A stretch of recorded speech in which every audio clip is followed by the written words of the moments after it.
వచ్చిండా సార్? రాలేదా? అందువేళ ఉండా ఈ ముందుకు పోందా ఒకసారి.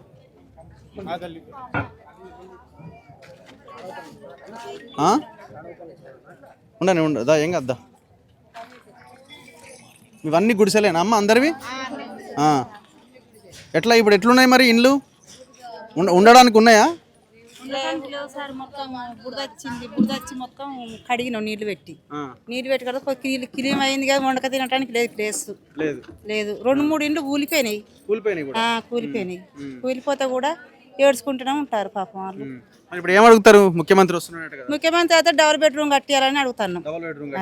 ఎన్నిసార్లు అడిగారు ఇప్పటిదాకా లీడర్లని? ఇదే ఫస్ట్. అంతకుముందు అడగలేదు? అంతకుముందు వచ్చిండి పోయిండు వాళ్ళు కేసీఆర్. ఈ ఏరియాకి వచ్చిండు పోయిండు కానీ అప్పుడు ఇస్తామని ఇయ్యలే. మరి ఇప్పుడు ఈయన ఏమైనా ఇస్తాడా ఉత్తదేనా? ఏమో ఇత్తడు వచ్చని ఆశపడతాను. మనం ఆశపడు దగ్గరనే ఉన్నాం కదా. ఆశపడే కొంతమందికి వచ్చినాయి, డబుల్ బెడ్రూమ్ వచ్చినాయి, కడతారు సమయనగర్ లో. మాకే రాలని. మరి ఎందుకు మునుగుతున్నాయమ్మా? ఇప్పుడు ఇంతకుముందు ఎప్పుడైనా ఉండనా ఇట్లా? 2-3 సార్లు వచ్చినాయి. 2-3 సార్లు సమయనగర్కి వచ్చినాయి కాబట్టి మేము కూడా అట్లనే. మరి రేవంత్ రెడ్డి వస్తాడు కదా, కొద్దిగా డబుల్ బెడ్రూమ్ ఇస్తే కట్టుకుని ఉంటారు కదా పేద కుటుంబం అని చూస్తాను. ఓకే ఏమమ్మా ఉండొస్తట్లేదా? మీరు ఎక్కడమ్మా? ఎక్కడ ఇల్లు మీది? ఇందులోనే ఉంది మీది. ఇది సేమ్ రేకుల ఇల్లేనా? అన్ని మునిగినాయి. అన్ని మునిగినాయి.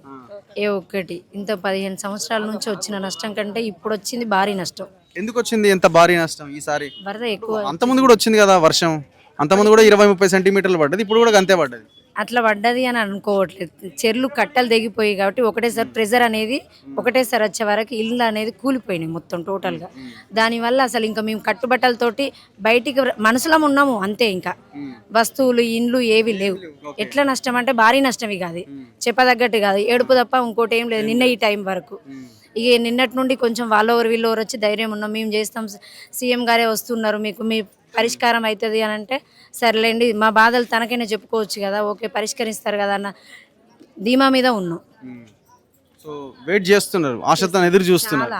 చాలా ఆశతో ఎదురు చూస్తున్నాం మా బాధ చెప్పుకోవడానికి. ఫస్ట్ ఇక్కడ ఇక సొల్యూషన్ మొత్తం ఒకటేసారి కావాలి. ఇక ఇంకా మళ్ళీ వాయిదా ప్రకారం అనేది కాకుండా పక్కా పట్టా ఇవ్వాలి, ఇందిరా మిల్లు ఇవ్వాలి. అక్కడ చెరువులన్నీ కబ్జా పెట్టారు, మీకు అందుకే వరదలు వస్తున్నాయి.